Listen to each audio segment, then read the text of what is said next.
Donc, bienvenue à cet épisode 5 du Bistrot Allez LOSC saison 3, donc le podcast hebdomadaire des supporters du LOSC pour les supporters du LOSC, réalisé par les Dogs du Net et le site Allez le LOSC, un rendez-vous hebdomadaire que vous pouvez retrouver en direct tous les mardis soirs, presque, à 20h30 sur la page Facebook du Bistrot d'Allez le LOSC ainsi que sur le groupe Facebook Allez le LOSC. Cette émission est diffusée en replay sur notre chaîne YouTube à laquelle je vous invite bien sûr à vous abonner. Vous savez que vous assistez à l'émission en direct et vous pouvez réagir sur les réseaux sociaux et notamment sur la page du Bistrot. Dans les commentaires, nous reprendrons vos principales remarques en direct dans l'émission. Au sommaire ce soir, nous reviendrons sur le Montpellier LOSC. Les Lillois gagnent une course à handicap. Ensuite, en deuxième temps, nous reviendrons sur le mercato lillois. On l'a déjà fait la semaine dernière. On a eu une vision des dernières recrues finalement lilloises sur le terrain et on analysera si finalement le LOSC sort affaibli ou renforcé de ce mercato. Et en troisième partie, nous dirigerons vers le sud, nous dirigerons vers Marseille et nous poserons cette question devant les Lillois qui sont partis à la chasse à l'homme, à la chasse à l'OM. Pour ce sommaire, nous avons ce soir 4 piliers de bistrot donc présents dans l'émission. Alors, un que vous ne verrez pas, mais que vous entendrez, c'est le retour de Julien des Dogs de Paris. Bonsoir Julien. Oui, quel insigne honneur de vous retrouver ce soir. Je suis pleinement heureux de vous retrouver. Donc, un Julien invisible, mais visible 3 autres piliers. On va commencer par les 2 Christophe. Christophe C. Bonsoir Christophe. Bonsoir François, bonsoir à tous. Pour l'instant, le réseau tient. C'est parfait. Donc, là, tu as réparé ton antenne de la semaine dernière. C'est ça. C'est une très bonne nouvelle. Christophe D. Bonsoir Christophe D. Comment vas-tu? Ça va très bien. Bonsoir à toutes et tous. Et nous avons également Georges, donc notre supporter de la région de Dunkerque. Bonsoir Georges. Bonsoir François et bravo pour cette intro aussi réussie qu'une sortie de Jardim.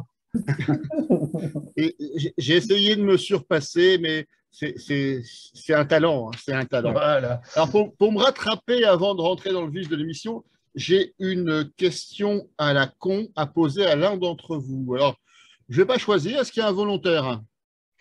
Il n'y a pas de volontaire, sinon je vais être obligé de choisir. Ah, celui qui regarde.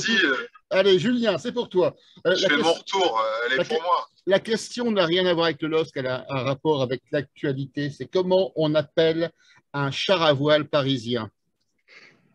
Un TGV. Non, un catamaran. Ouais. Elle n'est pas de moi. Hein. Elle est pas de moi. Je salue Jérôme de Varzé pour cette blague que j'ai piquée sur Twitter. Donc voilà. Après cette introduction chaotique et pseudo-humoristique, on peut passer à la première partie, donc dans le vif du sujet, un retour sur le match Montpellier-Lille. Donc les Lillois qui remportent une course à handicap. Avant de commencer sur le tour de table traditionnel pour vous demander votre sentiment sur ce match, juste un rappel des statistiques, même si vous savez que depuis le début de saison, c'est quelque chose que je n'aime pas du tout. Alors, les statistiques, donc Montpellier et Lille, donc au niveau des tirs, on a 4 tirs à 26 pour le LOSC, 2 tirs cadrés à Montpellier, 8 pour le LOSC, 24% de possession pour Montpellier, 76 pour le LOSC, 216 passes contre 681 pour le LOSC. On a 8 fautes contre 11, 4 cartons jaunes à 0, 1 carton rouge, on y reviendra certainement tout à l'heure, et 2 hors-jeu contre 3 et 1 corner contre 9 pour le Lille. Alors, des statistiques nettement en faveur des Lillois. Est-ce que, selon vous, elles reflètent la réalité de ce qui s'est passé sur le terrain? Julien, on va commencer par toi. Bah, écoute, je préférerais passer en dernier, si tu veux bien. Ben, écoute, par rapport à ce que je t'ai dit tout à l'heure. Voilà. Donc, par rapport à ce qui se dit dans le secret du bistrot, donc je vais passer la parole à Georges. Donc Georges, même Ouais. question, et quelle est ta réponse, hein? Ben, oui, quelque part, même si finalement, dans le déroulé du match, c'est un petit peu à voir, en ce sens où on se retrouve mené au score alors que jusque-là, on avait quasiment eu un début de match à sens unique pour les Lillois. Mais dans la globalité, il y a quand même une maîtrise, une domination qui était un peu attendue d'ailleurs parce que Montpellier avait une équipe relativement amoindrie. Mais non, pour moi, sur la globalité du match, finalement, les stats sont conformes à ce que j'ai vu. Ce que je veux dire, voilà. Christophe C, est-ce que tu as un avis différent? Tu voudrais Un petit peu rajouter différent. quelques... Un petit peu différent, oui, parce que quand on regarde vraiment, le match a vraiment basculé avec ce carton rouge. Je crois que juste à l'avant la mi-temps, comme ça, du coup, les stats, ça veut encore moins dire que d'habitude, je trouve. Parce que vraiment, là, à 10 contre 11, ça a été encore plus compliqué, alors on était déjà dans le contrôle et dans la domination de ce match. Et sans notre cagade de gardien, on aurait gagné largement et sans énervement et sans tension dans la défense. Donc, encore une fois, les stats, c'est bien, mais à 10 contre 11, c'est encore pire. Alors justement, les stats, hein, je faisais la réflexion en cours de match que lorsqu'on était mené 1-0 suite à un but où on verra certainement dans les tops et les flops, hein, on avait 80% de possession de balle. Alors, voilà, la question, Christophe D, tu y répondras éventuellement ou ça complétera ton commentaire. Est-ce que les stats, c'est bien, mais est-ce il faut privilégier un jogo bonito, un beau jeu, ou alors plutôt un ponto bonito, c'est-à-dire beaucoup de points? On est à la limite, ou si on n'avait pas égalisé contre Montpellier, s'il n'y a pas eu cette expulsion qui change peut-être la deuxième mi-temps, on se serait retrouvé dans une situation un peu comme contre Nice, où on aurait eu des stats exceptionnelles avec un résultat complètement défavorable. Christophe. Moi, déjà, les stats, c'est pas trop mon truc à la base, hein. Donc, je trouve que le match, on le ressent sans les stats. Et c'était plutôt vrai l'année du titre, où des fois, on avait des stats défavorables et on gagnait le match. Mais sur le match, on voyait qu'on avait plus d'envie et le match était mérité. Et sur ce genre de match comme ça, ce qui est assez compliqué à juger, c'est que déjà, Montpellier, comme disait Georges, ils étaient avec 7 joueurs, je crois, en moins. Donc, ils partaient avec une équipe diminuée. Donc, eux aussi, ils jouaient avec leur troisième gardien. Donc, c'est pas évident non plus. Donc, déjà, on cherche à avoir la possession. Devant une équipe diminuée, bon, c'est encore plus facile. Et ce qu'on manque souvent, c'est un peu de vitesse et de spontanéité à l'avant. Mais là, ce n'était pas le cas parce que quand même, avant de prendre le but, on fait quand même une barre et un poteau. On peut dire que la spontanéité, elle y était, qu'il y avait de l'envie. Et je pense que ce match, bon, malgré le spectacle de Jardim, je pense que de toute façon, et puis l'aide beaucoup de Germain, parce que Germain, cette faute, elle est quand même stupide. Malgré tout ça, je pense qu'on l'aurait gagné parce qu'on avait quand même cette envie, on était incisif. Je pense qu'on n'était pas dans la même disposition que contre Nice. Alors, on a déjà quelques commentaires sur les réseaux sociaux. Alors, des commentaires sur la qualité de mon retour son. Donc, ça, je vous remercie de vos encouragements. Et on a également donc, Fabien qui nous dit 2 tirs cadrés pour Montpellier, 1 but. Bon, on est un peu dans le même cas que du match contre Nice, hein, finalement. Donc, la question, c'est est-ce qu'il faut marquer 3 buts ou 2 buts pour pouvoir gagner un match? Georges, je te vois faire les signes. Ben oui, tant qu'on sera dans cette configuration-là, ce qu'on avait évoqué la dernière. Alors, avec le paradoxe, parce qu'on va revenir sur les tops et les flops, mais je voulais quand même revenir sur le truc qui est assez terrible concernant le but qu'on encaisse, parce que parmi les grosses cagades faites sur les matchs précédents, on avait reproché notamment à notre gardien de but de sortir beaucoup trop tard. Et là, sur cette occasion, c'est l'inverse, il sort vraiment, il est beaucoup trop en avant, c'est-à-dire que s'il a 1 mètre de moins, il prend le ballon tranquillement. Alors après, il y a un effet conjugué de ballon et tout, mais il passe complètement à travers. Et voilà, ça me renvoie à l'idée qu'actuellement, ce gardien de but est en panique totale. Moi, je pense pas, contrairement à d'autres, enfin, contrairement à ce que j'ai pu lire, il existe des bons et mauvais gardiens en termes de capacité du réel. Mais je pense que là, on est plus dans un problème justement de gestion du stress et de gestion de la pression. Et je voudrais y revenir après quand j'aborderai les tops et les flops. Mais en effet, tant qu'on reste dans le système de jeu, je pense qu'on risque d'être extrêmement vulnérable. Parce que, encore une fois, le but qu'on encaisse, malgré tout, peu importe le timing de la sortie, c'est un ballon dans la profondeur, une pointe qui nous met dans le vent, quoi. On reviendra Ici, sur c'est le, Wai, comme ça a été Mbappé, comme ça a été Pépé. Enfin, on retrouve à chaque fois cette scène, il suffit que tu aies une flèche devant, pam, et ça nous met dans la mouise, quoi. on reviendra sur cette action dans les tops et les flops, et notamment sur la responsabilité des uns et des autres sur cette action qui devient emblématique finalement dans les carences lilloises. On l'a vu contre Paris, on l'a vu contre Nice, on le revoit contre Montpellier. Je l'avais dit il y a 15 jours, 3 semaines, hein, Christophe Galtier a publié un tuto comment marquer des buts contre le LOSC. Il suffit de regarder les vidéos des derniers matchs. Julien, est-ce que tu es revenu? Alors, je vois que tu as coupé ton micro. Non, non, je suis là, je suis là, je suis là. Alors, Je suis là, tu m'entends? tout à fait, on t'entend. Alors, Ok, ok. est-ce que tu veux boucler ce tour de table sur ton avis général finalement sur ce match contre Montpellier? Ouais, c'est ça, je vais vous donner un avis général. Donc, je vais faire une comparaison entre ce qu'on voyait l'an dernier et ce qu'on a vu là. Moi, je note plus d'envie. Donc, je pense que le renouvellement d'effectifs qu'on a eu, il est plutôt positif pour nous parce que je vois des mecs qui lâchent pas. Alors après, on pourrait parler de système de jeu, etc. hein. mais, euh, mais je vois des mecs qui se bougent, je vois des mecs qui ont envie. Je lis des interviews qui sont sympas. Quand je vois l'interview d'Ounas qui en arrivant dit j'arrive dans un club où ça pue le football, c'est rare de le lire.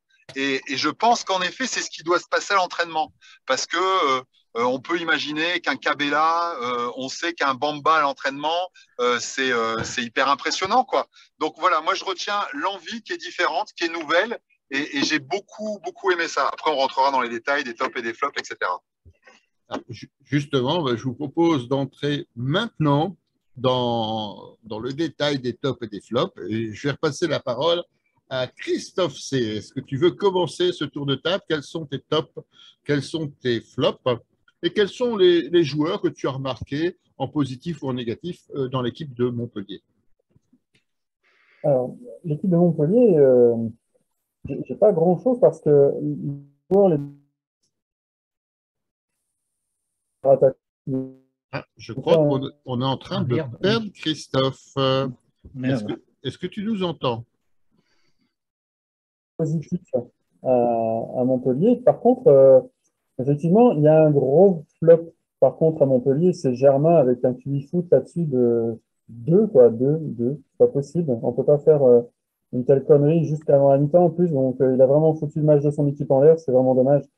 C'est con parce que voilà, en même temps, ils étaient dominés. Et moi, j'ai écouté le match à la radio et c'était vraiment, les commentaires étaient vraiment élogieux envers Lille. Et voilà, après, côté Lillois, j'ai bien aimé le match de Bamba qui m'a vraiment toujours positif cette année. J'ai fait de Ounas qui rend son préparation avec l'équipe. Il vient à peine d'arriver, ce garçon. Et j'ai vu des choses plutôt sympas de sa part. Ça change vraiment de Zegrova qui ne fait que la même action. Là, au moins, on a vu du foot. On a vu un joueur qui, lui, sans le foot, réfléchit foot et ça fait plaisir. Et le petit but, enfin, le petit doublé de Jonathan David, Oui. comment dire, qualifié de gros des fesses. Je citerai personne, mais il a une chemise à fleurs la dernière. Donc voilà, c'est pas trop et ça me fait plaisir. C'est très haché, hein, donc je crois que tu dois redonner un coup de polish à ton antenne. En attendant, on va passer la parole au deuxième Christophe. Christophe, quels sont tes tops, quels sont tes flops? Bah, les tops, moi je dirais Angel, parce qu'on dit Angel pour pas confondre. Hein. Donc, Angel, Cabella, David, Diallo, qui apporte beaucoup avec sa vitesse derrière. Ouais, puis Bamba qui est toujours beaucoup critique, mais je comprends pas pourquoi on critique Bamba cette année. Hein. Enfin, je trouve qu'il est plutôt bon. Et puis en flop, en flop, j'en mettrai 2. je mettrais notre gardien inénarrable. Hein. C'est quand même, je crois, le gardien le plus triste qu'on ait vu à Lille. Enfin, moi, de mon vivant, j'ai jamais vu un mec aussi nul. Et il est pire que Gerbic. Bon, je pensais pas pouvoir dire ça un jour, mais il est pire que Gerbic. Et Font qui est non seulement pas trop dedans, mais en plus qui défend le gardien et qui ferait mieux de la fermer. Quand t'es pas bon, faut se taire. Pour moi, mon avis. Hein. Alors, Georges, quels sont tes tops et est-ce que tu rejoins dans tes flops l'avis de Christophe? Malheureusement, ça sonne presque comme une évidence. Avec l'idée malheureuse de me dire quand même que justement Fonté, qui est clairement l'autre flop avec Jardim, sur sa première boulette, a complètement mis en valeur Jardim parce qu'il commence quand même par un très bel arrêt. Hein. Enfin, je ne sais pas si vous venez de la passante très foireuse de Fonté. Et là, Jardim fait l'arrêt. Bon. Je me dis, putain, c'est bon, on l'a, notre gardien. Et puis bon, la suite a été beaucoup plus approximative. Donc forcément, je pense que ces deux flops, c'est tellement évident que même si je voulais faire original, je ne vois pas qui je pourrais mettre d'autre. C'est criant de vérité, c'est tellement visible sur ce match, ça a été le vrai problème. Et ce qui est plus inquiétant, c'est que même pour Fonté, ça devient un problème un petit peu récurrent, quoi. Et par contre, ouais, les tops,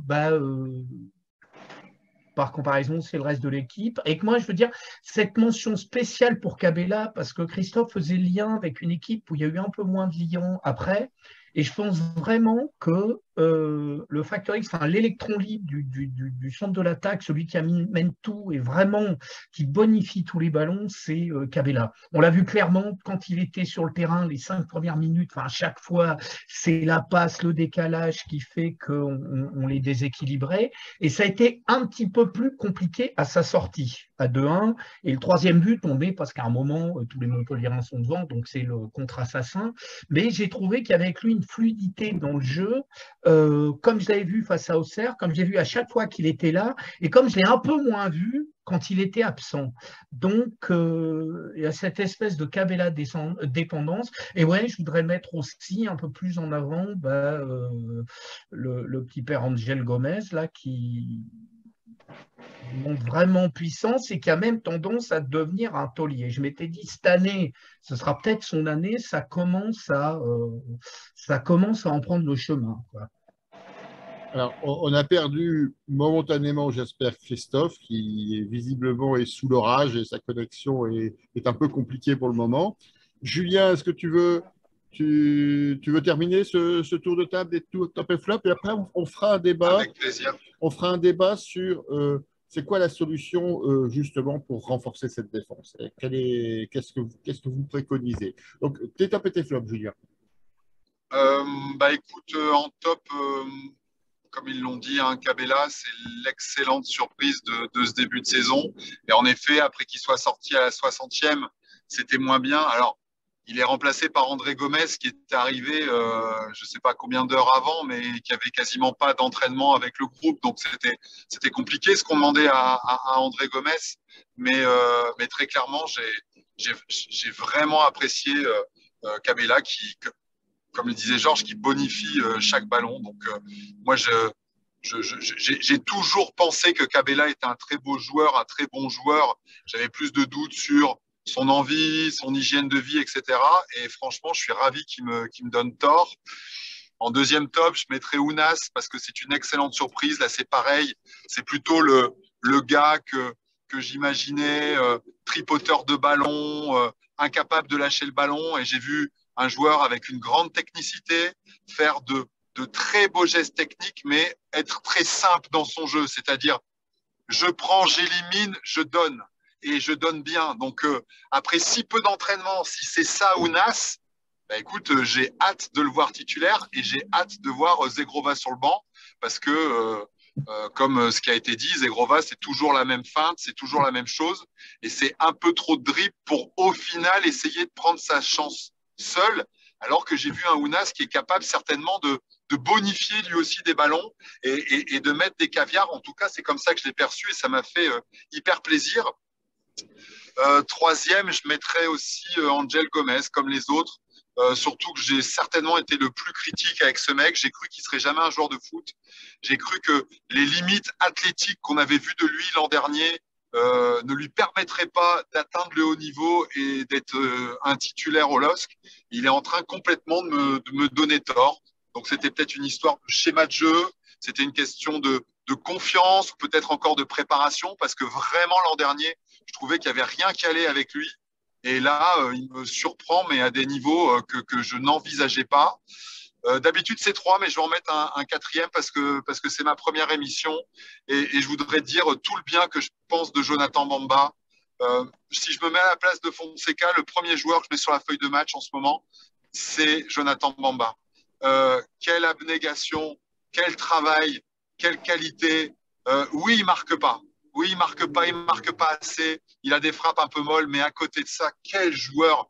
Et je pense vraiment que ce mec aujourd'hui est devenu indispensable. Et j'aimerais tellement que le public l'aime, qu'on lui rende tout ce qu'il donne finalement depuis qu'il est là, parce que ce travail de l'ombre qu'il est capable d'effectuer, c'est quand même remarquable, quoi. Ces ballons qu'il va chercher, ce travail défensif. Quel mec, quel mec. Et c'est le genre de mec qu'on devrait aimer à Lille. Et parce qu'il marque pas, parce qu'il y a trop de supporters des réseaux sociaux qui attendent des buts, parce que le mec dans son poste, il a marqué offensif. Ce gars n'est pas aimé comme il devrait être aimé. Et voilà, c'était aussi un peu mon coup de gueule du soir, parce que je trouve que c'est injuste. Mes flops, j'en ai 3. Mon premier flop, c'est Olivier Létang qui n'a pas acheté de gardien. Mon deuxième flop, c'est Fonseca qui n'a pas eu le courage de changer de gardien sur ce match. Et mon troisième flop, c'est Jardim qui est catastrophique depuis le début de saison. Alors, je voudrais juste relever une erreur dans ce que tu viens de dire. Le premier joueur que Fonseca met sur la feuille de match, c'est pas Jonathan Bamba, c'est Léo Jardim. Alors, il y a des... C'est peut-être ça le problème. Et tiens, je pense à une dernière chose aussi, parce que c'est important d'être souligné. Un gros top aux supporters présents à Montpellier. Je ne sais pas si c'est les micros qui étaient particulièrement bien placés, mais moi, j'ai entendu que les Lillois. J'ai reconnu que des chansons lillois. J'ai entendu un peu la paillade, mais très, très légèrement. Et bravo les gars, putain, franchement, vous m'avez fait rêver. Vous avez vraiment assuré, c'était super cool. Et surtout, j'ai vu des beaux échanges entre les joueurs et le public. Je ne sais pas si ça a été aussi le cas après le match. Ça, il faudrait peut-être que dans les commentaires, ceux qui étaient à Montpellier dans le chat nous le disent. Mais j'ai trouvé ça top.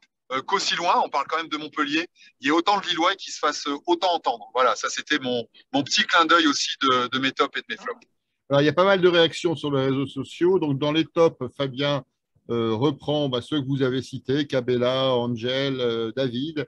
Et il évoque également Ismaili, qui n'a pas été évoqué par aucun d'entre vous. Alors, quelqu'un veut rajouter quelque chose sur Ismaili? Non, mais il a été tellement énorme sur les matchs précédents que là, il passe un peu inaperçu, quoi. C'est comme Renildo. Dès qu'il est juste bon, on l'oublie. Voilà, donc toujours le même Fabien, une mention à Ounas et en flop, Léo Jardim, donc notre dernier rempart. Bamba il revient sur Bamba qui dit qu'il est bon grâce notamment à Ismaili, au soutien sur le côté. Oui. Et Pierre-Ambroise qui nous dit que attends Julien, donc on ne peut pas balayer d'un revers de main tous les ratés de Bamba ces 2 dernières saisons quand même. Donc le débat reste ouvert. Je vous propose de faire un tour de table rapide parce que vous avez déjà en partie répondu à cette question. Quelle est la solution? Aujourd'hui, on s'aperçoit qu'effectivement, sur le plan de l'animation, notamment de l'animation offensive, l'équipe du LOSC commence à trouver ses marques. On a vraiment un gros talon d'Achille. C'est cette défense qui est très, très lente. Quelle est la solution pour justement régler ce talon d'Achille et permettre de passer ce que j'appelais tout à l'heure du Jogo Bonito au Ponto Bonito? Qu'est-ce que vous envisagez? Est-ce qu'il faut remplacer Léo Jardim? Est-ce qu'il faut changer de système de défense? Qui est le principal responsable, notamment sur le but de Montpellier? Est-ce que c'est Léo Jardim qui sort, mais il sort au-delà de sa surface de réparation, alors qu'il y a 2 défenseurs centraux qui sont autour de l'attaquant montpelliérain?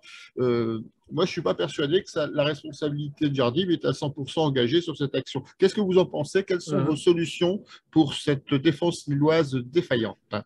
Georges.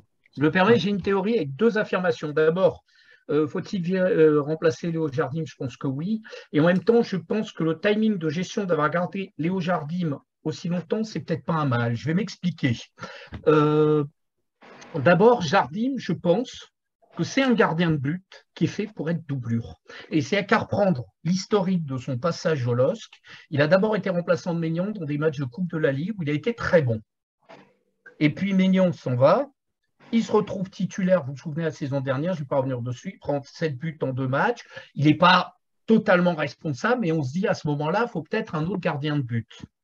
Et il revient bien après quand Grbić est troué, et là il revient comme le suppléant qui retrouve sa place, et il y a un temps d'euphorie où il va être excellent, où il fonctionne toujours, je pense, dans la tête comme gardien suppléant, et il y a un vrai moment de rupture pour moi, qui est le match à Lyon, où pendant 80 minutes, il est phénoménal, puis il fait une boulette qu'heureusement l'arbitre, sur laquelle l'arbitre a mis le but, son fameux dégagement raté, le copyright de Benzema face au PSG. Et à partir de là, je ne sais pas si vous vous souvenez, les 10 dernières minutes, il se chie dessus. Il fait 10 minutes catastrophiques où il y a 2 doigts de son début de catastrophe et derrière, ça a pu fonctionner. Il était redevenu le titulaire et je pense qu'il y a une pression qu'il est en incapacité de gérer. Et sur ce match-là, je le répète, je pense vraiment sa sortie, elle est justement aux antipodes de ce qu'il avait fait sur les précédentes. Mais en même temps, alors j'étais un petit peu gardien de but. Je sais qu'un poste de gardien de but, c'est 80% de ce qu'il fait à récit de match et la façon dont vous gérez le stress et la pression. J'ai l'impression qu'il ne la gère plus du tout, qu'il est complètement hors sujet à ce niveau-là, ce qui fait qu'aujourd'hui, ça s'embraye et ça s'embraye mal. Je prenais en exemple l'année dernière il y a 2 ans, Maignan qui était titulaire. Lui aussi, il lui arrivait de faire des boulettes, mais je ne sais pas s'il en fait 2, notamment l'année du titre, une contre Marseille et une à Lyon, enfin une à Marseille, une à Lyon. À Marseille, il encaisse un but de Germain, justement, où il fait une sortie foireuse. Mais le mec, ça devait revenir à chaque fois. C'est-à-dire qu'après sa boulette, c'était obligé. Et c'est ce mental qui lui permettait aussi d'être au très très haut niveau, ce que ne sait pas faire Jardim. Et en même temps, je pense qu'il fallait maintenir Jardim assez longtemps parce que je crois que contrairement à ce que pensent les supporters, si on l'avait lourdé dès le premier match ou dès la première boulette, c'était aussi un message que Fonseca envoyait à Chevalier, où Chevalier se dit « Putain, maintenant je suis dans le but, mais je sais qu'à la première boulette, il peut me dégager. » Donc, je pense qu'il y a aussi un regard qu'il faut avoir là-dessus parce qu'un gardien de but, c'est vraiment un poste où il y a une confiance particulière à avoir pour 2 raisons. C'est que d'abord, il y a une concurrence exclusive. N'importe quel autre joueur de champ, si vous avez 2 très bons avançants, vous pouvez les faire jouer ensemble. Un gardien de but, ce n'est pas possible. Et l'autre problème, c'est qu'un gardien, ça ne peut pas se cacher. Il y a des fois des joueurs de champ qui peuvent un petit peu se planquer dans des matchs où ils ne sont pas bons. On l'a même vu, des fois, il y a des joueurs qui suscitent à débat. Par exemple, la semaine dernière, il y a des gens qui ont fait de Zegrova un top, d'autres un flop. Pour un gardien de but, ce n'est pas possible. D'abord, il a un maillot qui est d'une couleur différente, donc il est beaucoup plus visible. Et dès qu'il foire, il foire complètement. Donc, je pense que c'est un poste qui demande énormément de confiance. On va arriver à un moment très délicat de la saison parce que je pense qu'il va falloir l'envisager, ce changement. Mais il faut qu'on puisse le faire en mettant Lucas Chevalier dans les meilleures conditions. Et l'idée de pouvoir dire, voilà, Jardim, on lui a quand même laissé 7 chances. C'est comme le chat, il y a 7 vies. Je pense que Lucas Chevalier pourra arriver sur le premier match apaisé en disant, parce que Passelet, il en fera sûrement aussi des boulettes, mais qu'il ne puisse pas se dire, putain, à la première, je dégage, quoi. Voilà. C'est mon point de vue. Je pense que je ne suis pas sûr que Chevalier soit forcément la solution, mais on sait clairement qu'avec Jardim, ça n'allait pas du tout, quoi. Alors, avant de passer la parole au pilier suivant et continuer le tour de table, je voulais juste vous lire une interview de José Fonte qui protège en tout cas son gardien de but. Alors tout à l'heure, quelqu'un l'a évoqué un peu dans son commentaire, je crois que c'était Christophe. Alors justement, tu prendras la parole après. Alors je vous lis là, c'est un peu long. On n'a pas bien communiqué. Alors, pourtant, ils parlent tous portugais. Et puis voilà, c'est la situation. Après, on a bien réagi et on a gagné. Les erreurs, il y en a dans tous les matchs. Entre parenthèses, ça c'est moi qui le rajoute, on avait remarqué. Et ce n'est pas qu'à Lille. On doit se battre et penser au match suivant. Donc, voilà, Christophe, je te passe la main là-dessus. Et finalement, en te posant la question différemment, est-ce que finalement, mettre Chevalier dans les buts avec une défense aussi lente, ce ne serait pas une erreur, parce qu'on le mettrait en difficulté? Alors, moi, je vais revenir sur 2 choses. La première chose, tu disais tout à l'heure, c'est pas de sa faute parce qu'il est sorti, il y avait 2 arrières. Si, c'est entièrement de sa faute. Il y a encore 2 arrières qui jouent le ballon, l'attaquant, tu ne sors pas. C'est juste, si tu sors, t'es un mauvais gardien. C'est-à-dire que tu ouvres ton but, regarde les autres, tu dis, vas-y, on est 3 là, le but est derrière. Le mec, il l'a vu d'ailleurs. Hein. Il a lobé, je sais plus qui est sur la ligne, mais voilà. Non, mais franchement, c'est nul. Mais comme dit Georges, ça peut s'expliquer par, c'est pas son niveau, peut-être pas son niveau, mais depuis Il est le en début de panique. des Ouais. sorties de main, Ou alors, et en match amical aussi, en match de préparation également, j'insiste. En match de préparation, il a fait les mêmes sorties de merde. C'est-à-dire que c'est pas d'hier. Le problème dans cette équipe, c'est qu'il y a un capitaine qui s'appelle Fonte et qui a dit c'est Jardim qui joue. Je veux jouer avec Jardim. Moi, j'en suis certain de ça. Et cette déclaration-là, elle me conforte dans ce que je pense. C'est-à-dire que c'est que Fonte a décidé que c'est Jardim qui allait jouer. Parce qu'il parle portugais, parce qu'il est plus en confiance, tout ça. Et ce qui m'inquiète par rapport à ce que dit Georges, si tu fais rentrer Chevalier dans l'équipe avec ton capitaine qui n'a pas envie que tu sois là, c'est très, très gênant. Donc, je pense que dans ce vestiaire, il faut que ça se parle. Et le premier qui devrait parler, c'est Jardim. Dire, moi, je suis pas en confiance. Je fais que de la merde depuis le début de saison. Je comprendrais qu'on mette sur le côté. S'il faisait ça, ce serait un très, très grand professionnel. Mais je sais pas si je ne connais pas ce gars-là, sa mentalité.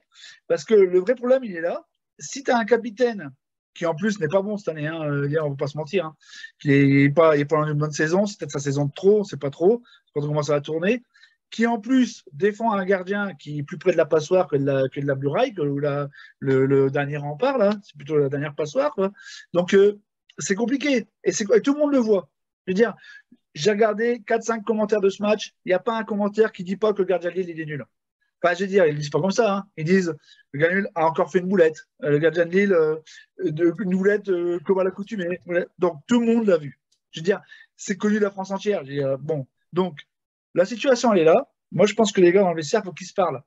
Deuxièmement, sur la défense qui ne va pas vite. Si on veut continuer à jouer avec Fonté, qui quand même, maintenant, a quand même du mal rapidement, hein, en vitesse plutôt, je pense qu'on n'a pas le choix, d'autre choix que de jouer en défense à 5.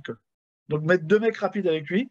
Donc, le Diallo, qui est super rapide. Un Diallo, il fait du bien quand il va faire des sprints pour aller chercher des mecs sur l'aile ou récupérer le gars qui part dans le dos. Alexandro, je ne suis pas persuadé. Alors, je ne sais pas qu'est-ce que peut être d'autre.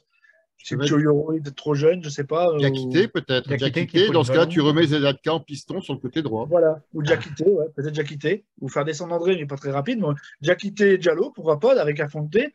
Et après, derrière, les pistons, on commence à les avoir. Et parce qu'on a toujours Gudmundsson qui pourrait jouer sur un côté au moins un bout de match. Hein. Il est là aussi. Dans ce rôle-là, il serait très bien parce qu'il y aurait moins de tâches défensives, donc c'est pas mal. Milieu de terrain, on a vu qu'il y a de quoi faire avec les. On va trouver 3 milieux qui jouent. Et ça nous permettrait de jouer en 5-3-2, donc avec 2 devant, qui pourraient être soit un Bayo, quelqu'un qui tourne autour, soit 2 milieux, 2 attaquants plus rapides et plus mobiles. Donc 5-3-2, ça ne bougerait pas trop. Cabella, je pense qu'il ne serait pas gêné à jouer comme ça. Hein. On peut jouer, et lui, il peut jouer un peu n'importe quelle condition. S'il joue 10 ou s'il joue au milieu offensif, gauche ou droit, il va se débrouiller. Donc, moi, ça me paraît la bonne solution si on veut continuer à jouer avec Fonte. Mais encore une fois, il faut que ça se parle dans le vestiaire pour ce problème de gardien. Il faut que ça se parle entre mecs, quoi, comme dans un vestiaire, en disant bah, écoute, je suis désolé, mais t'es pas trop bon. Qu'est-ce que tu penses de tes matchs? Et puis, ça se parle franchement. Je ne sais pas s'ils savent le faire, mais ils devraient le faire. Bon, en tout cas, nous savons maintenant que le staff lillois écoute le bistrot des Lolos, qu'à la fin, c'est que la semaine dernière, on disait que Jardim sortait trop tard, et là, finalement, maintenant, il a compensé, il sort trop tôt, donc on espère qu'ils entendront ça, parce que à la question que je te posais, est-ce qu'il faut changer Jardim ou la défense, c'est les deux, en fait, pour toi. Je voulais faire une petite aparté, oui, toujours à propos de Jardim, il y a quand même une photo qui est terrible. Vous l'avez toutes vue, cette photo d'André, qui fait signe à Jardim. On sent le André excédé, et c'est d'autant plus terrible, parce que, ayant été gardien de but, je vous rappelle, le gardien de but, c'est le patron. En théorie, c'est le patron derrière. Et là, on sent que c'est les mecs qui lui donnent les directives. Pour vous dire à quel point il semble perdu. Et moi, je reviens sur cette certitude que Jardim est une excellente doublure. Et à chaque fois qu'il a eu ce rôle de doublure à Lille, il a été très bon.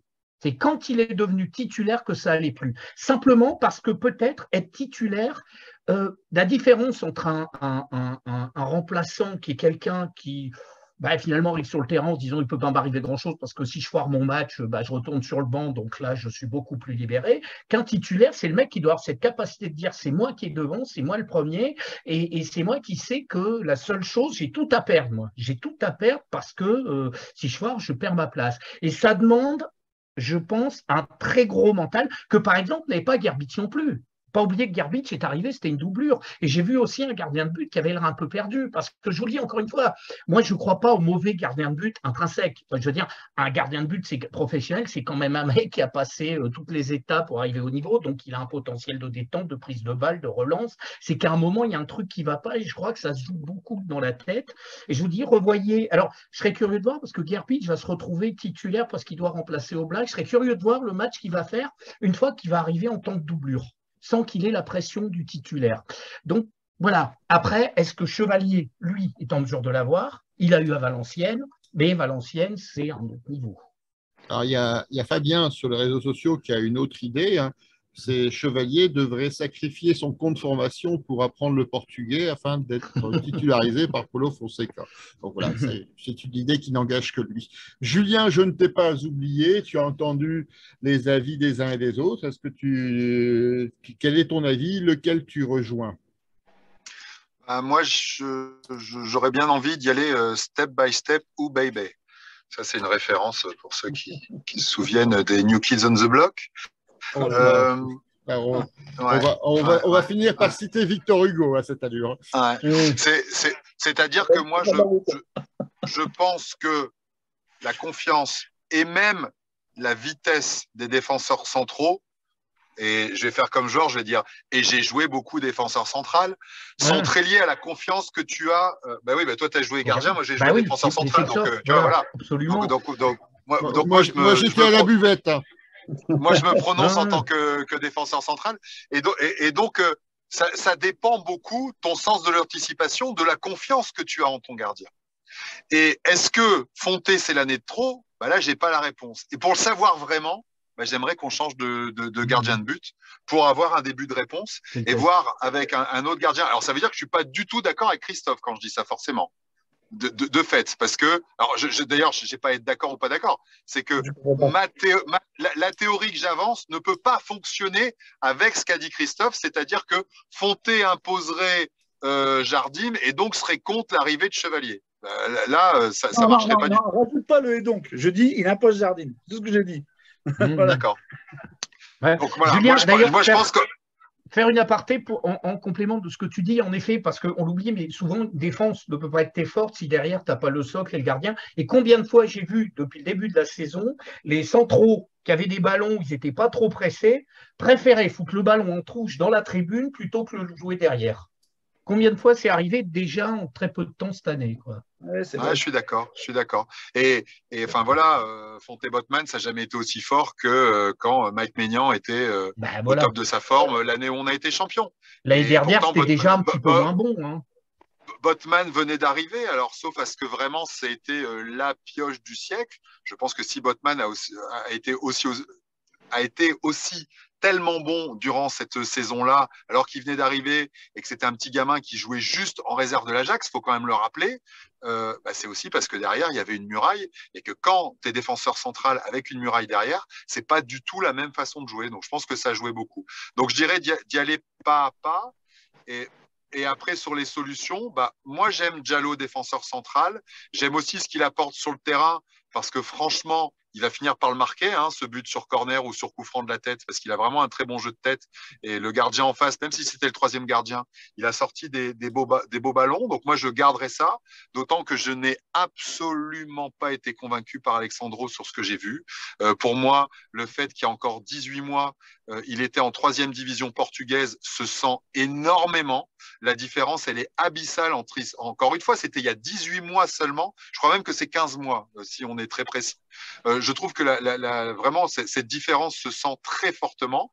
Et donc, après, vous avez raison, il y a aussi ce petit Diakité là, de Toulouse, peut-être qu'on peut tester, mais on est bien en train de dire peut-être qu'on peut tester, alors qu'on a déjà des certitudes sur Fonté Diallo qui ont déjà donné satisfaction, qui ont déjà été bons à deux. Et puis, franchement, il serait temps de lui foutre la paix, Diallo, de le laisser jouer à son vrai poste et de le laisser un peu s'épanouir dans notre club, parce que c'est gentil de lui faire la rustine, mais c'est un bon mec, je pense pas qu'il mérite ça, quoi. C'est pour ça que moi je le faisais jouer à 3 en défense centrale. Je vois pas en quoi on n'est pas d'accord, en fait. Mais bon. Non, on n'est pas. On n'est pas d'accord parce que ça voudrait dire que là, si Chevalier arrive, il va pas bonifier la défense centrale, alors que moi, je pense que si Chevalier arrive, il va bonifier la défense centrale Fonté Diallo, parce que les mecs seront plus en confiance avec Chevalier qu'avec Jardim. Donc, si je résume, en fait, la différence entre vous Surtout deux, c'est la défense à 3 ou la François, défense à 2. Pardon, François. Surtout que pour finir, enfin, il faut être très clair, hein, Chevalier, c'est un bébé Maignan. Il a tout pris de Maignan. Il a la même façon de se comporter. Il veut être Maignan en second. C'est son idole absolue. Et il a eu la chance de s'entraîner avec lui pendant 3 ou 4 ans.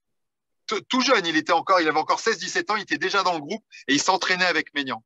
Donc voilà, ça c'est juste pour le style de Lucas Chevalier. Pour renforcer ce que tu dis, j'ai vu beaucoup d'extraits des matchs de Valenciennes l'année dernière, et effectivement, son style est maignanesque, si on peut employer cette expression, avec un gardien qui s'impose dans la surface, qui relance à la main très très rapidement. On a vraiment un bébé Maignan, en fait, un clone de Maignan, et c'est vrai qu'il serait dommage de ne pas lui donner sa chance, surtout que les points se perdent et se rattrapent difficilement. Alors, pour clore finalement cette discussion ô combien intéressante, quelques remarques sur les réseaux sociaux. Pierre Ambroise qui nous dit d'accord pour le fait de laisser Jardim essayer de regagner la confiance, mais là, il commence à coûter beaucoup de points et par moments, il ressemble à du Gribic contre le PSG. Et Anthony qui nous dit sinon, dans les buts, Christophe D peut remplacer facilement Jardim. Donc là aussi, je lui laisse la responsabilité de cette affirmation. Je ne suis pas assez sachant sur le plan footballiste pour pouvoir. C'est lusophone. Et en plus, voilà.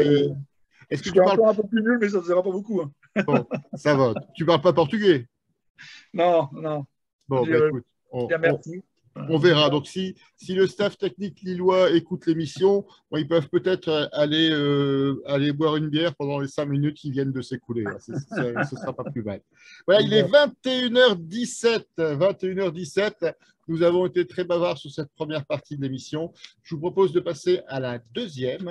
À la deuxième, c'est le bilan de ce mercato qui s'est achevé jeudi dernier par 2 signatures tardives. Donc, d'abord, Adam Ounas qui est venu renforcer l'attaque lilloise et qui a permis le départ de Youssouf Yazici en Turquie. Et alors qu'on avait un milieu de terrain qui commençait à avoir de la renommée avec d'un côté André et de l'autre avec Gomez, finalement en une seule personne, le staff lillois a doublé cette paire et on a maintenant André Gomez et André et Gomez. Donc c'est merveilleux. Alors que pensez-vous de ce mercato lillois, finalement de cette dernière ligne droite? Et une deuxième question qui est posée dans la foulée. Est-ce que pour vous, le LOSC est sorti renforcé ou affaibli de ce mercato? Georges, je te vois te tripatouiller la barbichette. Ouais. Alors, hormis le fait, en effet, qu'on va avoir un milieu de terrain qui va bégayer un petit peu, non, je pense que la question que tu posais, savoir si le mercato, moi, il me semble assez relativement abouti. Alors, pour répondre à ta deuxième question, je pense clairement que par rapport à il y a 2 ans, on s'est clairement affaibli, mais on est beaucoup plus fort que l'année dernière parce qu'on a un groupe en reconstruction qui n'est pas au niveau de ce qu'il était il y a 2 ans, mais il fallait de toute façon qu'on puisse réoxygéner. L'année dernière, on avait clairement un groupe démobilisé. Là, on retrouve des gens parce que s'il y a de l'envie, c'est aussi qu'il y a de l'air frais, il y a des nouveaux joueurs. Alors, je trouve que par rapport à il y a 2 ans, c'est beaucoup plus spectaculaire, hein, mais c'est moins costaud derrière. Donc, il y a encore quelques réglages. La question qu'on peut se poser, c'est à propos d'André Gomez qui arrive là. Moi, sur le premier match, je vais être un petit peu comme il a été lui, c'est-à-dire très prudent. parce que justement, je l'ai senti extrêmement prudent. On sent que le mec a vécu pas mal de blessures et il est arrivé sur le terrain. Et je pense même que, vous savez, c'est le jaune qui prend, le fameux jaune qui prend, mettant un coup de coude. J'ai l'impression que c'est le mec, comme il sent arriver le Montpellierin, qui essaie de se protéger outrageusement. Donc, c'est quelqu'un qui va devoir retrouver une vraie sensation physique. C'est un type qui a quand même un gros potentiel, donc je ne doute pas sur sa capacité à revenir. Avec le questionnement qui, de toute façon, est propre à Cabella, est propre à Ounas et à d'autres. Est-ce que physiquement, il n'y aura pas trop de pépins sur la saison, quoi, parce que Lille, les joueurs excellents, mais qui connaissent comme ça des joueurs physiques, on a pas mal donné, quoi. Christophe, quel est ton avis sur ce mercato? Ben, on a perdu des gros joueurs. C'est vrai qu'on a perdu Botman, on a perdu Renato, mais Renato, il jouait quand même un match sur 3. Donc, c'est pas. On a perdu une fois. Ça, c'est pas tous les jours. Et après, on a perdu Bourak, mais de toute façon, on voit bien qu'il était en fin de carrière. Et en gardien, on a gagné un bon gardien, mais on ne fait pas jouer. Voilà. On a perdu d'autres joueurs, je vais les citer, parce qu'on a perdu Onana, on a perdu donc Bourak, tu le disais, on a perdu Xeka, on a perdu Yazice, on le citait à l'instant, et on a perdu Gribic. Ouais, ça c'est quand même dommage. Mais Yazice, c'est ça, moi je trouve ça con, mais après on a d'autres joueurs, mais Yazice, je trouve qu'il était pas trop mal dans cette équipe, et une équipe qui joue haut, qui joue au ballon, il avait sa place, franchement, d'ailleurs il a bien joué quand il a joué. Je l'aimais bien quand il était haut comme ça. Derrière, comme je disais, on a fait venir un bon gardien, mais on ne fait pas jouer, ça c'est un choix. Hein. Ça c'est quand même un peu con. Mais derrière, moi, le Diakité, c'est pas trop mal ce que j'ai pu voir. Zedalka, je ne comprends pas pourquoi il ne joue plus, parce qu'il était pas mal non plus, mais il joue plus. Enfin voilà, c'est. Après, moi, je m'inquiète. Je trouve qu'on n'est pas trop mal. Je m'inquiète beaucoup sur ceux qui jouent sur les ailes devant, parce qu'il y en a beaucoup de joueurs. Il y en a vraiment beaucoup de joueurs. Si on ajoute Bamba, Ounas, Segrova, Ouéa, Gudmundsson, qu'est-ce qui manque encore Virginius. Je veux dire, on a quand même des profils de joueurs qui sont quand même à 6 pour 2 places. Ouais, il y a dit. Je pense que lui, il est temps, il a dit ce qu'il avait à faire. Le message est clair. Donc, je trouve que notre groupe, il est bizarrement constitué. Mais après, on verra bien. Après, Ouéa a performé l'année dernière quand il était avant-centre. Hein. Ça peut être une doublure de Bayo et une doublure de Jonathan David. Ouais, c'est ça, mais ça dépend. Mais tu joues devant. Si tu joues comme à 3 devant avec un seul attaquant, tu as déjà Bayo et David, quoi. C'est ça qui est. Pour ça, du coup, d'où le 5-3-2 que j'évoquais tout à l'heure, qui permettrait de faire jouer 2 joueurs devant et les faire tourner, qui serait un peu plus pour utiliser cet effectif-là, parce que si cet effectif-là, on ne met pas du monde sur les côtés, je ne sais pas ce qu'on en fait de tous ces joueurs. Et paradoxalement, je trouve qu'en défense centrale, on ne s'est pas vraiment renforcé, quoi.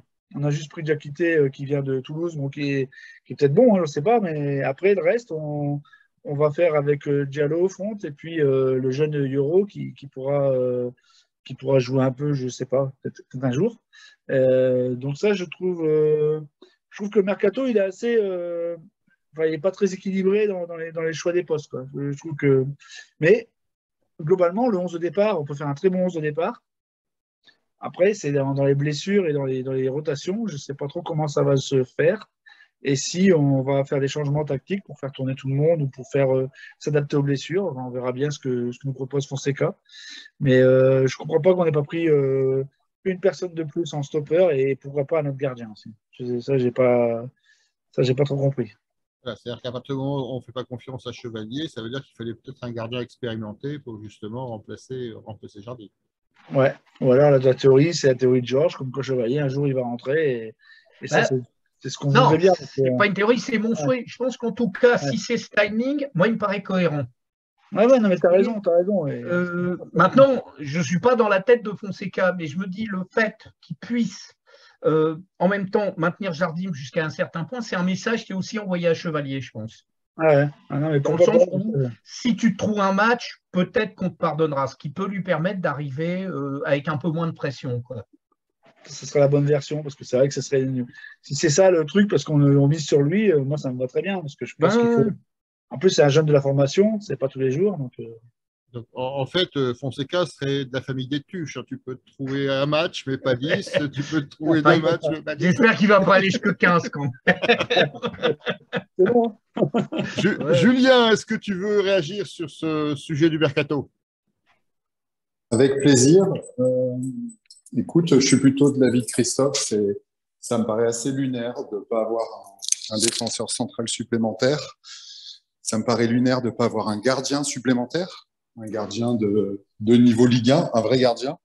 Pour rappel, alors je vous le dis de tête, hein, parce que bon, vous le savez, là je suis dans des conditions un peu particulières, je n'ai pas les documents sous les yeux, mais Jardim est de très, très, très loin le dernier gardien de France aux notes de l'équipe. Alors ça vaut ce que ça vaut.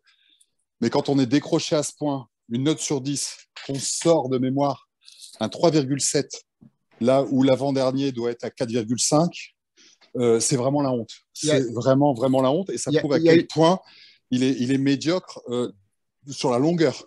Il y a une autre stat que je donne de mémoire, c'est que dans le classement des arrêts par match, je crois qu'il est dernier avec 0,7 arrêts par match, alors que les premiers sont autour de 5-6. Non, c'est 0,3. Il arrête 30% des balles. J'avais dit que je faisais de mémoire et que j'ai pas forcément une mémoire d'adolescent. Julien, c'est ça. Il arrête 30% des balles, ce qui veut dire que quand tu tires au but face à Lille, tu cadres ta frappe 7 fois sur 10, c'est but. Ce qui est gravissime et ce qui met les adversaires dans un niveau de confiance qui est incroyable. Parce qu'évidemment, ils ont cette stat en main.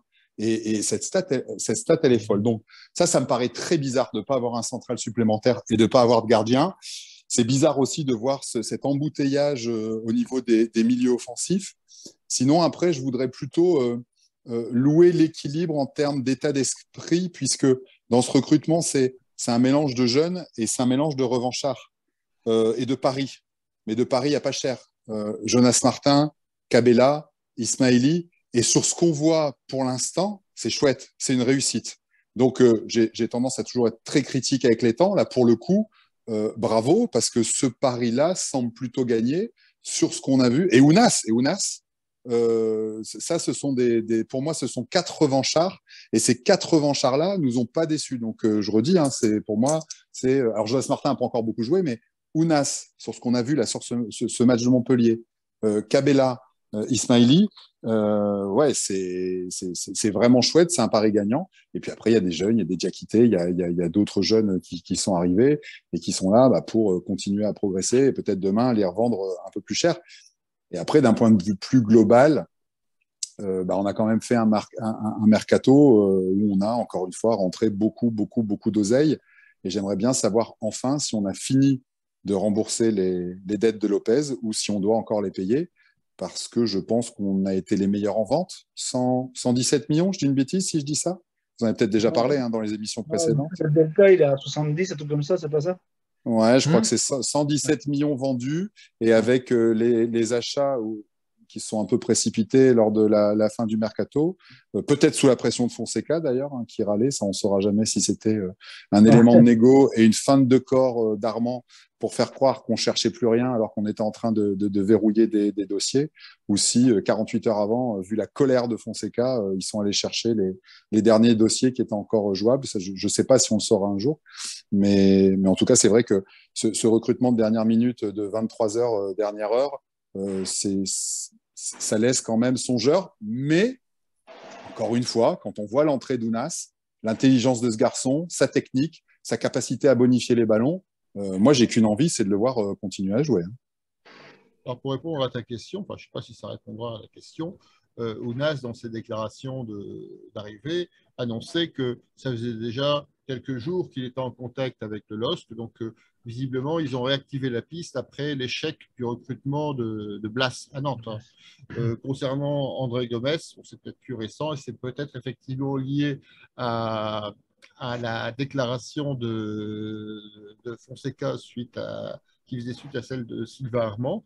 Alors d'ailleurs, c'est Pierre Ambroise sur les réseaux sociaux qui nous dit qu'il est allé lire les commentaires sur la page d'Everton et que beaucoup de commentaires parlaient du fait que André Gomes n'était plus le même depuis la blessure. Je crois que c'est une fracture de la cheville, je crois. Fracture de la malléole, très grave fracture de la malléole. Ouais. Et il ne serait jamais revenu suite à cette blessure. Tout Il y à a eu des fait. rechutes régulières. D'ailleurs, des supporters d'Everton, j'avais lu plaisanter en disant, mon Dieu, enfin, quand ils savaient qu'il partait à Lille, j'espère qu'il ne va pas se blesser sur la route de l'aéroport, quoi. Voilà. Donc, ouais, il y a un sérieux doute, en tout cas, sur… Voilà, mais en tout cas, sportivement, il y a un risque. Financièrement, ça reste un prêt sans option d'achat. C'est-à-dire qu'il n'y aura pas d'incidence finalement à part salariale. Encore que d'après ce que j'ai pu entendre, une partie du salaire important était pris en charge par le club d'Everton. Donc sur les réseaux sociaux, il y a également des réactions de Fabien qui nous dit Jonas Martin, on le voit quand? Pourquoi avoir fait rentrer André Gomes qui était visiblement à court de forme et il aurait fallu faire rentrer Jonas Martin. Et il précise que dans le classement des gardiens, derrière Jardim, il y a le gardien d'Angers, apparemment, qui serait le dernier du classement. Là aussi, je lui laisse la responsabilité. Je n'ai pas des lunettes assez puissantes pour aller voir aussi bas dans les classements statistiques des gardiens de but français. Georges, tu veux Petit rajouter aparté, quelque chose? pour Jardim, qui est une petite réflexion qu'il y a eu en semaine, en me disant, je voyais les supporters nantais contre Lafont et fait un match explosif contre nous. J'ai dit, si on avait eu un autre gardien de but, on en prenait 7. Hier, Montpellier aurait quasiment pu dire la même chose parce que le troisième gardien, là, il n'a pas été mauvais du tout. Il a fait 2-3 réflexes pas mal. Ben nous, l'autre gardien, on l'a, c'est-à-dire contre Paris, on les a pris, les 7. Donc le fameux autre gardien, on l'a. Le gardien étalon de cette citation, c'est Léo Jardim, quoi. Bon. Ben, écoutez, je pense qu'on l'a pas mal habillé pour la soirée. Donc, on verra donc la suite des aventures ou pas de Léo Jardim en championnat de France. Première réponse au match prochain contre Marseille. Et ça tombe bien parce qu'il est 21h30 et c'est l'heure d'aborder la troisième partie de cette émission. Marseille, les Lillois à la chasse à l'OM.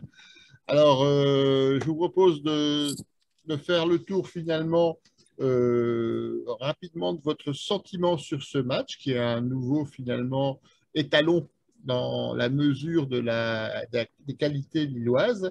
Alors, juste un petit rappel,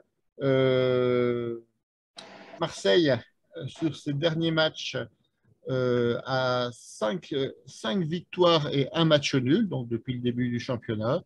On a une victoire à domicile contre Reims, un nul à l'extérieur contre Brest, une victoire à domicile contre Nantes et Clermont, et des victoires à l'extérieur contre Nice, 3-0, c'est assez significatif, et contre Auxerre récemment. Lille est cinquième du classement avec 10 points. Marseille est deuxième avec 16 points.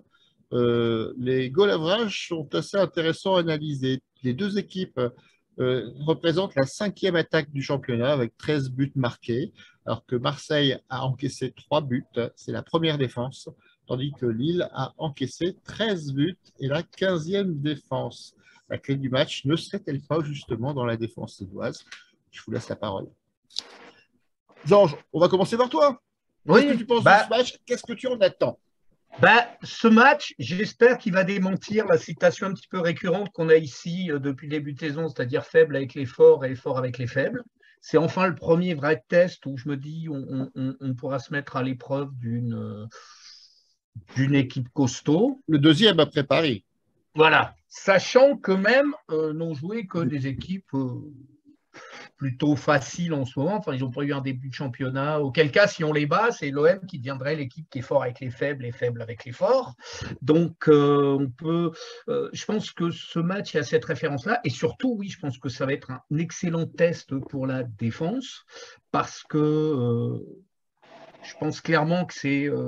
On l'a vu contre Nice. En fait, il n'y a pas d'occasion contre nous, contre Montpellier, hormis le but et peut-être l'arrêt sur la boulette de Fonté en début de match, ils ont été inexistants. Là, je pense que Marseille, des attaques, il y en aura. Ils auront des occasions. Donc, moi, je suis très inquiet si on reste dans cette espèce de configuration actuelle. Donc, j'espère clairement qu'on sera démenti là-dessus, mais ça va être un test à l'échelle réelle qui va être extrêmement intéressant, parce qu'il y aura beaucoup d'enseignements, je pense, à tirer de ce match, plus en tout cas que les deux derniers. Alors, il y a un élément statistique, ou du moins intéressant, que je n'ai pas cité. C'est pour rappel, Marseille joue cette semaine le premier match en Champions League et va notamment, si je ne me trompe pas, à Tottenham. Donc, est-ce que les coéquipiers de Yves Bissouma vont fatiguer les Marseillais et nous faciliter la tâche ou la rendre moins dure. Qu'est-ce que tu en penses, Christophe? Ben, les matchs tous les 3 jours, Marseille, ils ont pris des cadors, enfin, ils ont Alexis Sanchez, ils ont des gens qui ont déjà joué à bon niveau. Les matchs tous les 3 jours, ça ne les dérange pas, ces mecs-là, hein. Donc, je pense, je mise pas là-dessus. Le truc, c'est que Marseille, il a joué que des petits, hein. C'est nous, on a joué, à part Paris, que des petits aussi. Donc, le Nice match, n'est pas censé être un petit, même ouais, s'ils ont été petits dans le jeu. voilà. Et que Nice, chez nous, ils avaient quand même que dalle. On est les seuls à avoir été battus par Nice depuis le début du championnat. Donc, on ne peut pas dire que Nice soit dans une forme flamboyante. Le vrai exploit, c'est d'aller battre Montpellier chez eux. Mais vous avez 7 absents, mais battre Montpellier chez eux, c'était plus compliqué que de perdre contre Nice à la maison. Ah bah non, c'était plus compliqué de perdre contre Nice à la maison. Et non, mais voilà, donc je pense que c'est un test pour eux aussi. Même s'ils vont faire Tottenham entre deux. Donc là, ils auront leur gros match. Ils vont l'avoir. Ils doivent jouer demain, du coup, je suppose. C'est demain soir, oui. Ouais, demain soir. Donc, du coup, ils auront leur gros match avant, ils seront fixés. Maintenant, je pense que c'est le genre de match, il faut qu'on soit solide défensivement. Si on est aussi friable que dernièrement, ben, on est reparti pour la catastrophe, quoi. On est reparti pour le sketch avec le manque de confiance, l'énervement, le fait qu'on ne se voit pas avancer. Donc, c'est vraiment le match test.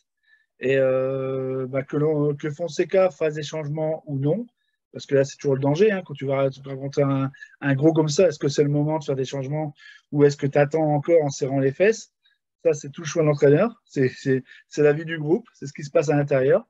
Mais ça va être le test ultime, le crash test, parce que si je ne vous dis pas, si on en reprend 7 comme contre Paris, là, il y aura quand même des grosses questions sur l'effectif.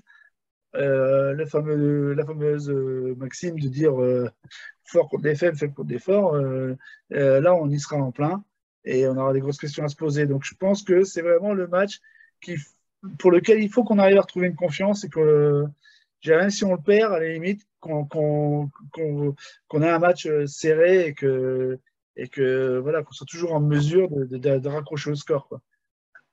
Alors, ça commence déjà sur les réseaux sociaux. On fera ensuite un tour de table sur les pronostics pour ce match. Vous pouvez réagir et nous donner vos pronostics sur les réseaux sociaux. N'oubliez pas le score et le nom des buteurs, ou du buteur lillois.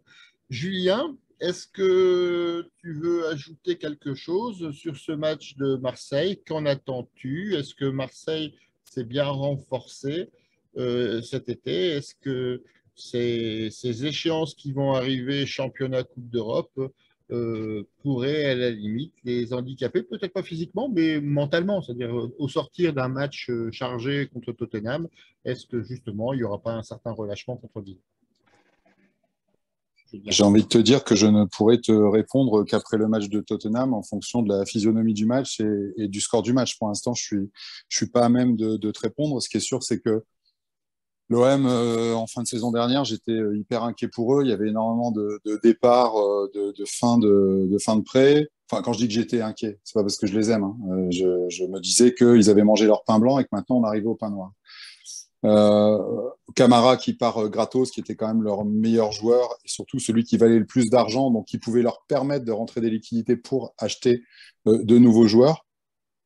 Et ils ont fait un mercato de dingue. Et ils ont peut-être fait, l'avenir nous le dira, mais le meilleur mercato de cette Ligue 1 cette saison.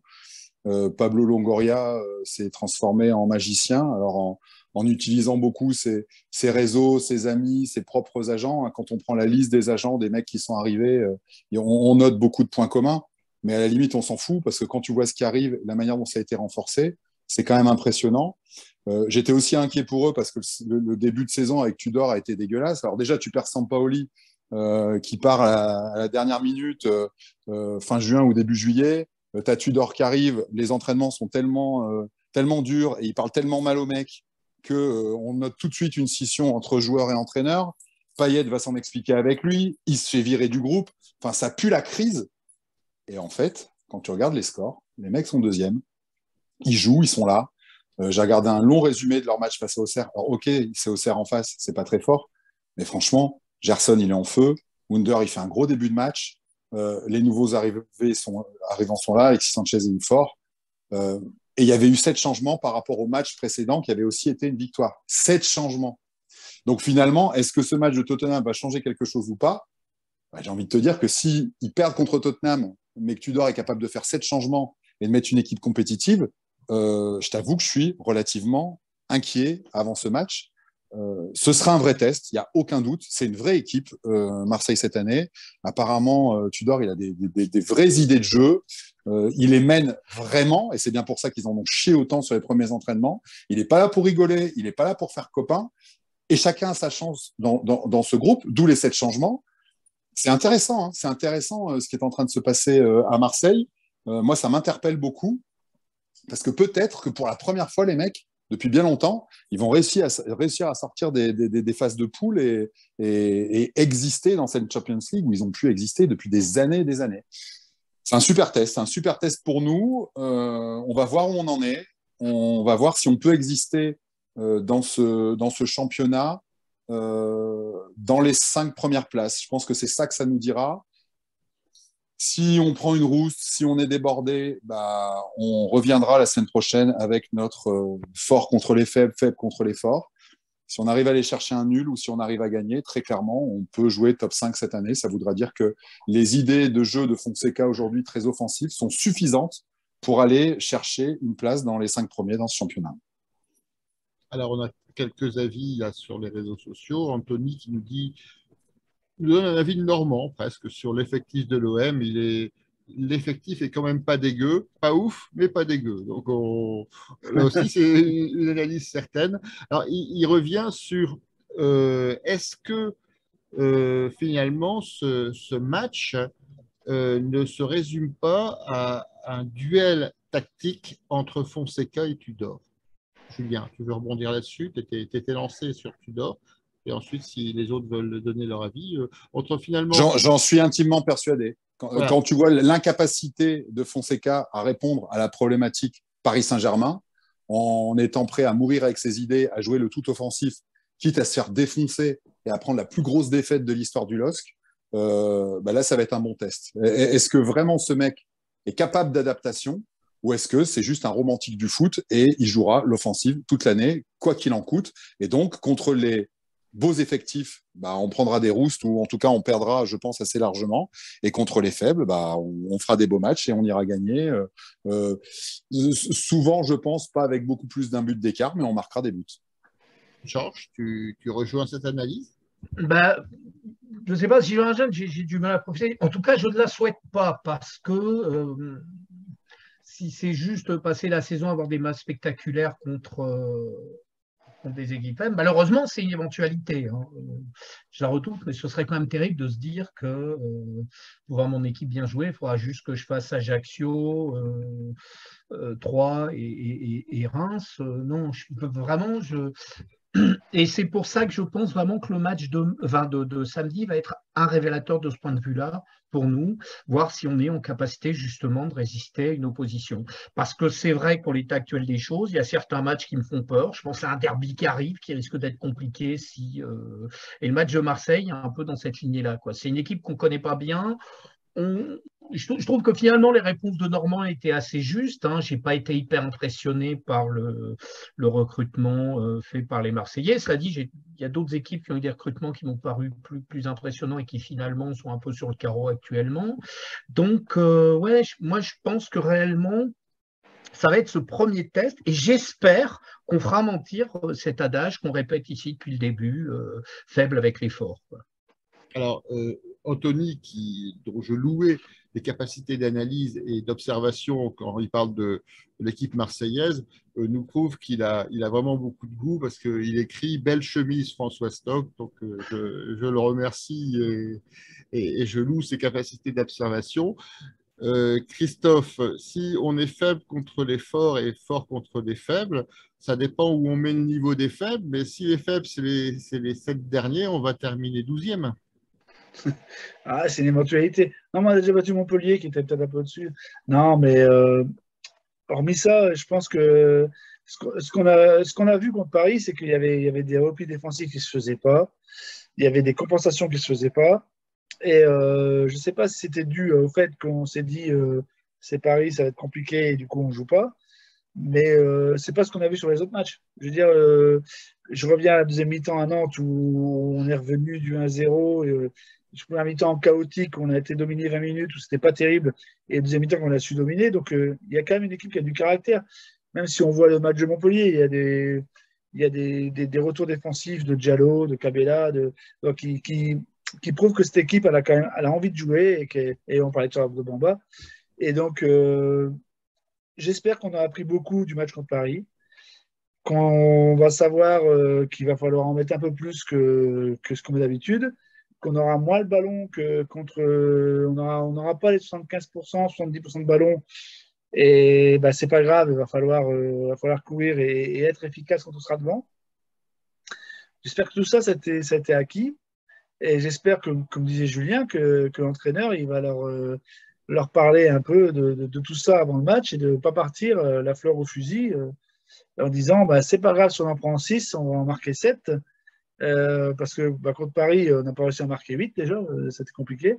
Et donc, je pense vraiment qu'il faudrait faire un match sérieux, quitte à être un peu plus chiant que d'habitude, mais montrer qu'on sait fermer les vannes et qu'on sait resserrer le jeu quand il faut, quoi. Voilà, parce que contre Paris, on n'en a pas marqué 8, mais contre Nantes, on n'en a pas marqué 2, contre Nice, on n'en a Non, pas marqué 3.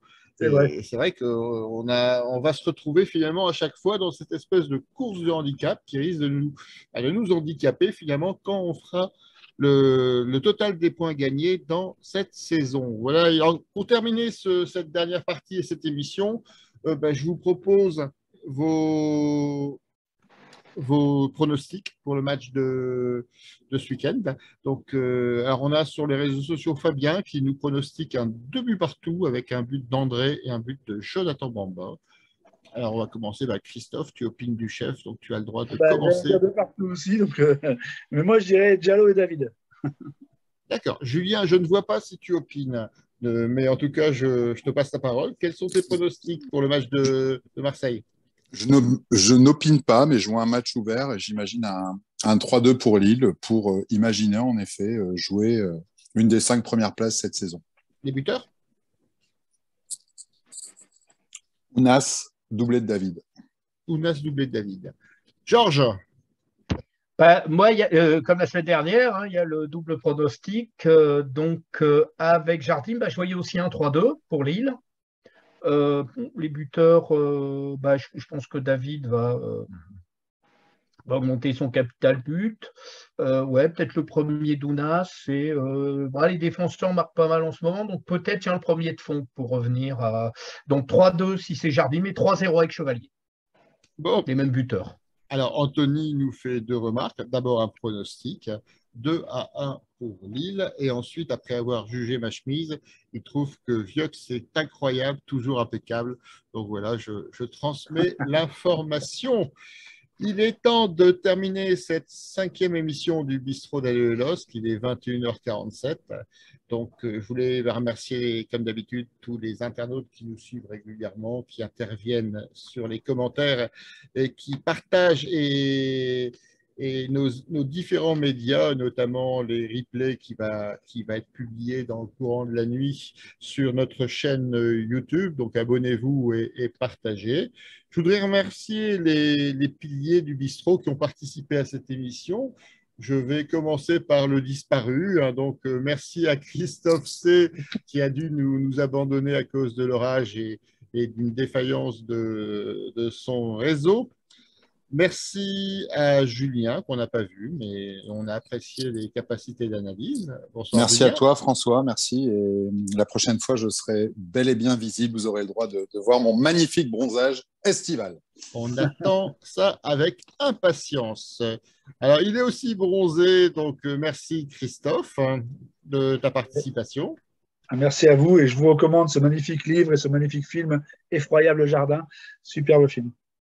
Absolument, mais on le voit, c'est même devenu une série qu'on voit chaque semaine. Donc, merci à Georges pour tes commentaires éclairés. Je voulais donc vous donner rendez-vous la semaine prochaine. Alors attention, exceptionnellement, l'émission de la semaine prochaine n'aura pas lieu mardi. Elle aura lieu jeudi soir. à 20h30, même condition. Alors pourquoi? Tout simplement parce que pour revenir de Marseille en char à voile, on a pris une marge et on a pris une marge de 48 heures. Donc voilà, donc on se trouvera jeudi prochain donc pour un bistrot d'Alos exceptionnel qui débriefera sur le match de Marseille. On devrait avoir un nouvel intervenant, mais je vous en laisse la surprise. Donc, rendez-vous la semaine prochaine, rendez-vous ce week-end pour le match de Marseille. Et puis, comme chaque semaine, je vous propose de conclure cette émission avec notre cri de guerre. 1, 2, 3. Allez, le LOSC! Allez, le LOSC! À bientôt. Salut, à jeudi prochain. Salut! Ciao, ciao.